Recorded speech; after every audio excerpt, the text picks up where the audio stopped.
Before we start, we'll have the pleasure to unveil the sculpture.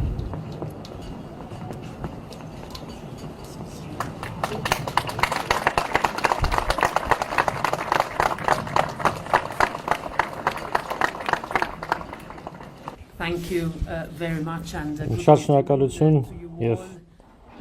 բարև բոլորին։ Հարգելի պարոն վարչապետ, հարգելի գործընկերներ, շնորհակալություն, որ միացել եք մեզ։ Ջերմորեն ողջունում եմ նաեւ Գրանդեստի հայկական համայնքի ներկայացուցիչներին, ովքեր այսօր մեզ հետ են։ Մենք ընդունում ենք այս քանդակը, ընդունում ենք Եվրոպական խորհրդարանի անունից։ Դրանվեր է Հայաստանի Հանրապետության կողմից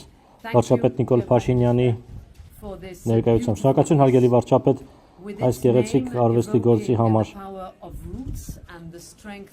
Անունը արմատների կանչը եւ երկխոսության ուժը։ Ավելի լավ անուն չեմ կարող պատկերացնել Եվրոպական խորհրդարանում։ Երկխոսությունը մեր ժողովրդավարության անկյունակարն է։ Այն մեզ միավորում է եւ մեզ առաջ է շարժում։ Ի վերջո մեր խորհրդարանը հենց այդպիսին է իր էությամբ, երկխոսության կառուցում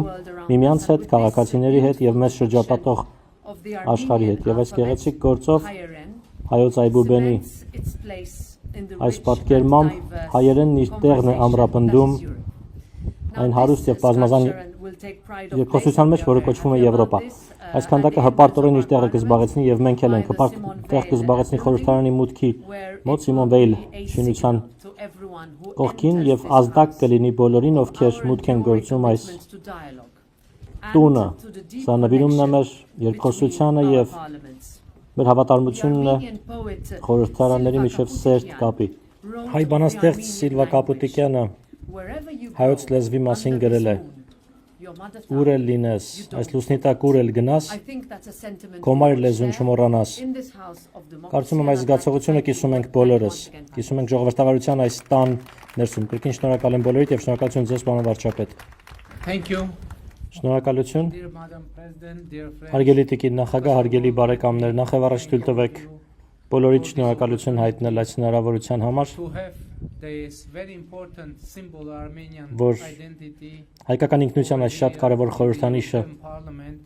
լինի այստեղ Եվրոպական խորհրդարանում։ Այս քանդակը պարունակում է հայոց այբուբենի տառերը։ Հայոց այբուբենի գյուտը 5-րդ դարում տեղի ունեցավ եւ դա կարևորագույն հիմնասյուներից է հայկական ինքնության։ Եվ սա շատ խորհրդանշական է այն փաստը, որ այս քանդակը կընդգծի կարևոր կապը հայկական ինքնության եւ եվրոպական ինքնության միջև։ Գիտեք, ես կարծում եմ, որ խոսքը, գիտելիքը, տեքստը կարևորագույն եւ ամենաուժեղ խորհրդանիշներից է ժողովրդավարության, քանի որ հնարավոր չէ ունենալ ժողովրդավարություն առանց տեքստի, առանց շփումների, առանց գրի, առանց գրելու, առանց ելույթների, առանց խոսքի, առանց օրենքների։ Ուստի սա շատ ուժեղ խորհրդանիշ է եւ ես շատ ուրախ եմ, որ հիմա այսօր այս խորհրդանշական օրը, երբ մենք ամրապնդում ենք մեր համագործակցությունը եւ մեր կապերը Եվրոպական միության հետ, այս գործոնը հերթական անգամ խորհրդանշում է, որ միայն շփումը չէ, որ միայն համագործակցություն չէ, մեր համագործակցությունը հիմնված է բովանդակության վրա, դա ժողովրդավարական բովանդակություն է, դա համագործակցության, երկխոսության եւ խաղաղության եւ իհարկե համատեղ եվրոպական ապագայի մասին է։ Շատ շնորհակալություն։